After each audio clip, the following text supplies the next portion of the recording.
7. Barrett outside the switch. Doncic goes over. And then he hammers it home. Broke his ankles.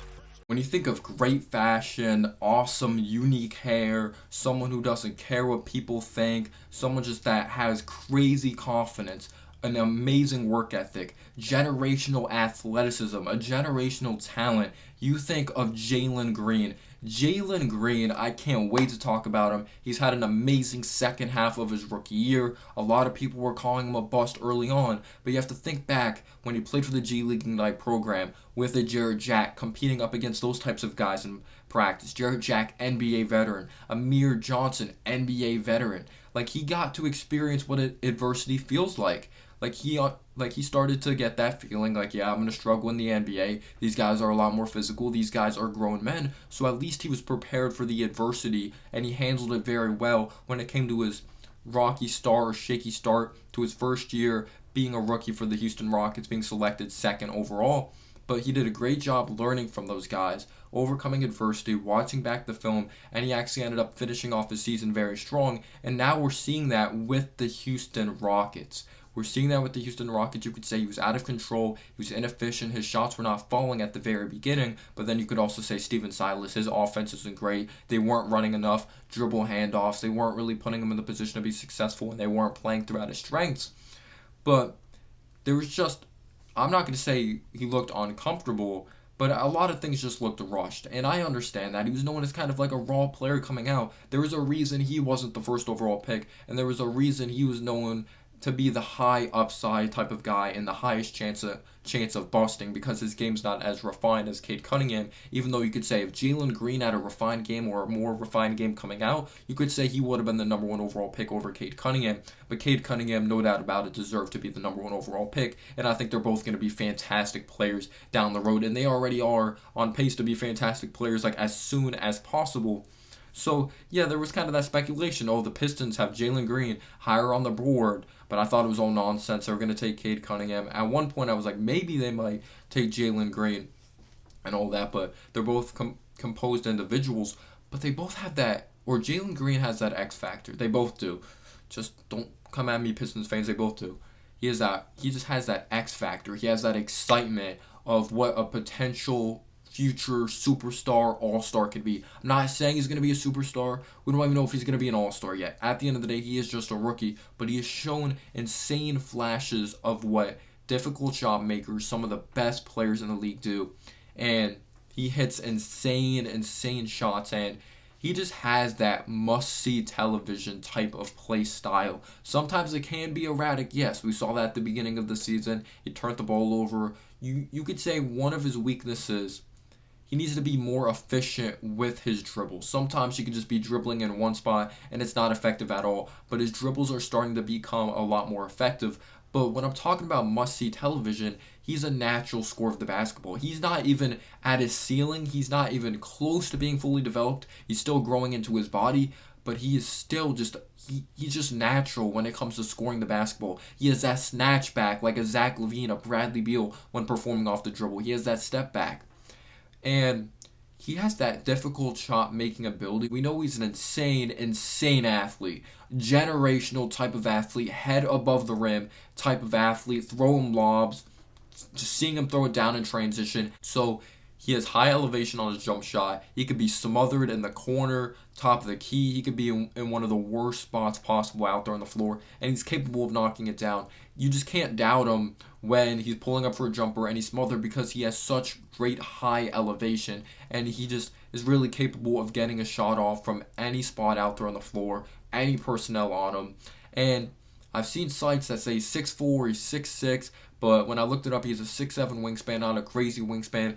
I think he only looks lanky because he's kind of thin. You could say he definitely needs to get stronger, which will help other parts of his game, but he's a difficult shot maker. He has that must-see television type of play style, and he's a dog. The amount of times he averages probably like 1 million screams a game. He plays with just so much energy, he plays with so much passion, and I feel like the best players, they give a shit. Obviously, some guys don't show it like a Kawhi Leonard, but when I see him hit like those difficult shots on high elevation when he's smothered, it like gives me Donovan Mitchell vibes, because you see the best scorers, the best natural scorers, they can score off the dribble and they can just create like separation and really elevate over those defenders. But I really like the snatchback. I feel like you need that in your bag as a wing. The offense, he doesn't really have anyone to set him up, so he is kind of on like he's kind of alone on an island when it comes to creating. Like for people to create for him. Yes, they brought in Dennis Schroeder, but he came in like a later part of the season, and he's not going to be here moving forward. But when you watch Jalen Green play, when it comes to the offensive side of the basketball, he thrives in dribble handoffs. And when he's outside on the perimeter, don't let him see the rim at all. You have to smother him like crazy. Make sure he doesn't find a way to like figure out a crease at all, because he does such a great job figuring out angles. He just literally finds creases no one else is able to see, because he's thin, because he's so athletic, because he's this twitchy player, because he has some wiggle to him. He could just figure out these angles or fit through these creases. My bad, I can't speak English. Fit through these creases and get to the basket with his athleticism. Like, he's so crafty around the rim. Reverse layups, using the backboard for his protection. You think he's going to block it? No. Or don't jump. Don't jump, because most likely he's going to yam it on you. Like, he showed it up against the San Antonio Spurs. And he has that fearless attribute, like I mentioned. He led the Rockets to a win over the Memphis Grizzlies with John Morant playing. And the Rockets have not been great. And there was all of that narrative of they're playing better basketball without Jalen Green. That's a huge reason they were on a winning streak. And you could say a part of that, yes, because Jalen Green was still figuring out the NBA. He was known as this raw player coming in. Anyone that thought he was going to look like freaking Kobe Bryant, the comparisons he got out of high school, which are nonsense in my opinion, even though he has insane talent, Kobe Bryant, special breed. I don't want anyone being compared to Kobe Bryant. If you thought he was going to be that day one, you're smoking something. You're just not a fair basketball fan. You're not realistic, and you honestly don't know anything. You didn't watch any of his game. You know he's a work in progress. But him being able to just figure out these angles and just wiggle himself to the hoop is just freakish. It is absolutely insane. But yes, I do think he has to be more efficient with his dribbles. Sometimes you could say he shoots way too many threes, and maybe he has to rely on his athleticism even more. But sometimes he can be met at the rim, and he's knocked off his spot, and he's not able to really get a shot off sometimes. But he doesn't get to the free throw line a lot. But when he's outside on the perimeter, I would like to see him utilize his athleticism more in this type of situation, because he takes a lot of threes. That may be the scouting report on him now. He should fake a three and then drive down the lane, baseline, or wherever he is on the court, and just like use it. He should add a hesitation to his move, fake a three and drive down the lane and utilize that athleticism. Because when he snatches a rebound, even in transition, like, he's bolting down the court. This dude is crazy fast, insane burst getting to the basket in a half-court setting, in transition, whatever part of the game. Sometimes you would like to see him slow it down. But yes, sometimes you could say he plays out of control, but on this crazy streak he has going on, or since All-Star break, he's been playing out of his mind, you know? He's only averaged like one turnover. He's been pretty efficient with the basketball, taking care of the ball. But something about Jalen Green, he's not just now shooting threes, driving to the basket. He has a mid-range game too.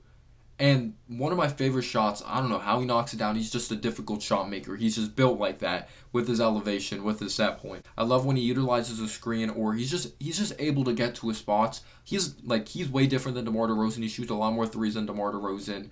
And you can say maybe he has a little more wiggle. DeMar DeRozan obviously has a more refined game. They were both fantastic athletes early on. DeMar DeRozan still has that athleticism, but it's not on Jalen Green's level anymore. He has that baseline, off-balance, fall-away jumper, which I just absolutely love. He could be off-balance. He could have like a million people on him. He's just able to get it off, and he's not afraid to take those shots. His shot selection, he does need to rein in at times, though. But he's not just a two-level scorer of going to the basket, knocking it down from the outside. He's starting to become less predictable, and he's become a three-level scorer, knocking it down from mid-range territory. And I feel like that shot is going to be deadly for him, because good luck trying to defend that shot with his level of high elevation.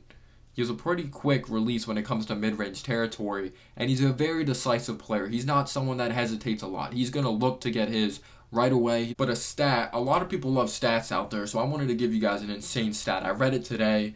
Who knows? Jalen Green, we see the great basketball he's been playing lately, and some of it's like he's the main reason they're in games and they're competing. Same thing with Josh Christopher, Şengün. I know they brought in Schroeder later. They still have solid pieces like Kenny Martin Jr. I'm a fan of his. I like Jayshawn Tate. They have talent over there. I actually do like the young talent on the Rockets roster.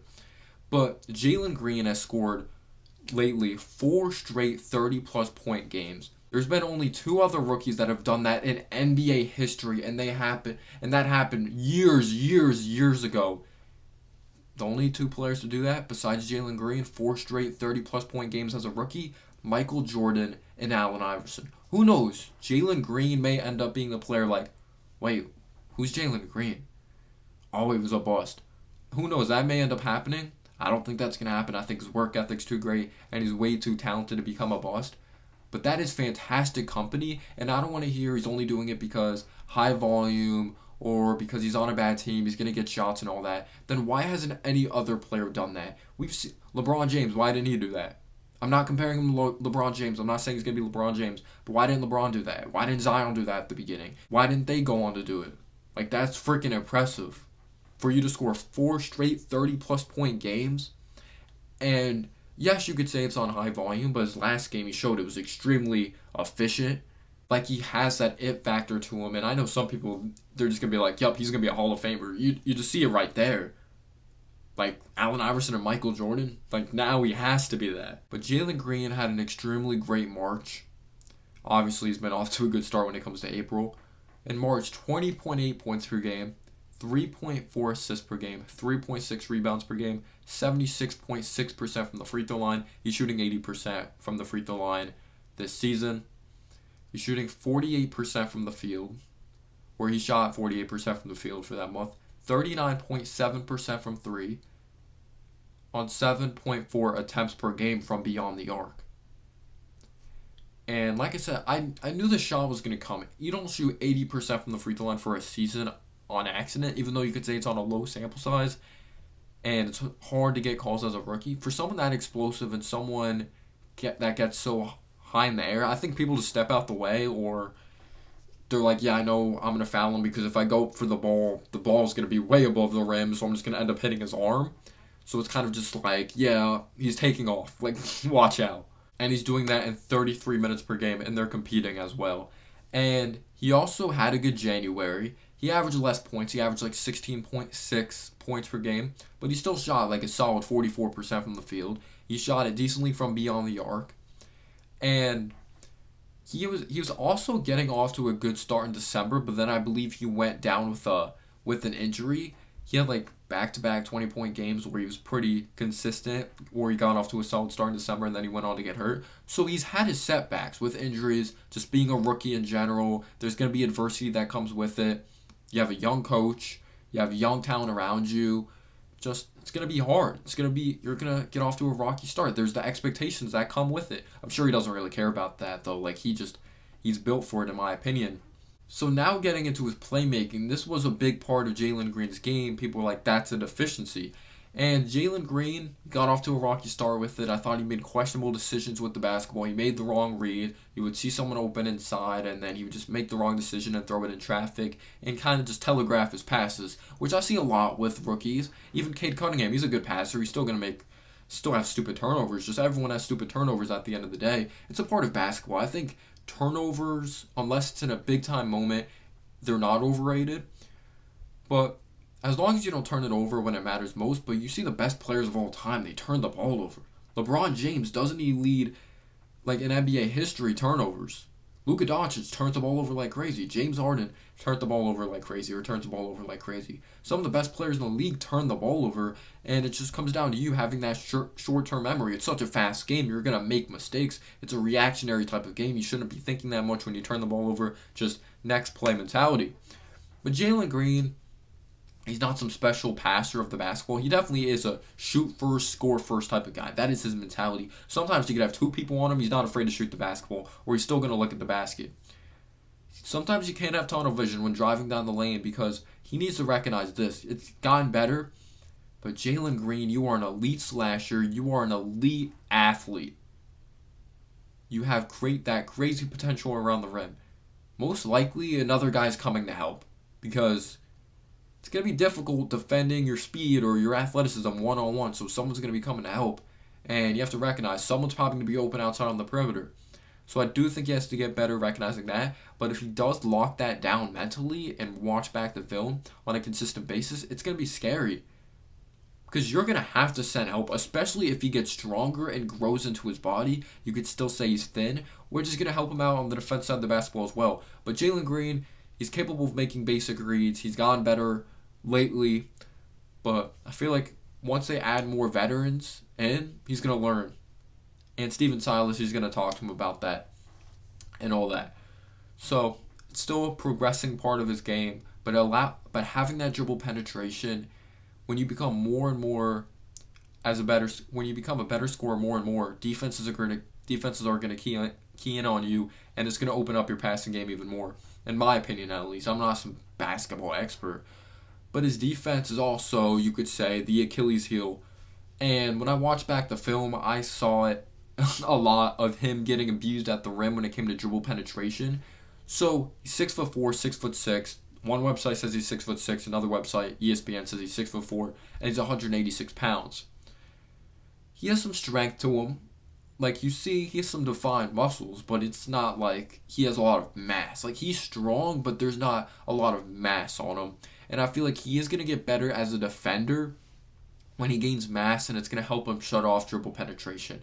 But he only has like a 6'7", 6'8" wingspan, which isn't crazy long. I do think it's good enough. So, and he has the speed and he has the athleticism to keep up with guys. It just comes down to the strength and also consistently moving his feet and just being more disciplined. Sometimes he could be too jumpy. Sometimes he could just get caught sleeping, if you know what I mean. But sometimes he relies on that athleticism a little too much, reading the passing lanes. But I don't blame him when you're that freaking fast. But I feel like the most exciting part about his defense is just chase down block potential. When you are that fast, when you're that explosive, you should not be giving up on a play at all defensively. Make them think they have a wide open lane to the basket. Be quiet. Sneak down that court. I'm kidding. When you're that fast, you might hear that dude. You might hear his sneakers squeaking and all that. But when you're that fast, you're going to have chase down block potential. When you're able to get your head above the rim like that, when you have that crazy-ass vertical, probably the best vertical out of that draft class and one of the best verticals in the NBA, you're going to have that capability to your game. But once he starts to become more disciplined on defense, once he starts to become more efficient with his dribbles, once he starts to add more moves to his bag, like, this is the scary thing. He's not even fully developed into his body. His hand placement on the ball is inconsistent. Sometimes he can take dumb shots. He doesn't even have a consistent fadeaway or doesn't have a fadeaway. His bag's not even fully there. He's still not mature. But he managed to average 20 points, like he's averaged 20 points in the second half of this season or since All-Star break on good efficiency. Overall, he is averaging still 16 points per game on like 42% shooting. He's not even shooting 35% from three, but his shot will get there. I promise you it will get there. And you're seeing it now.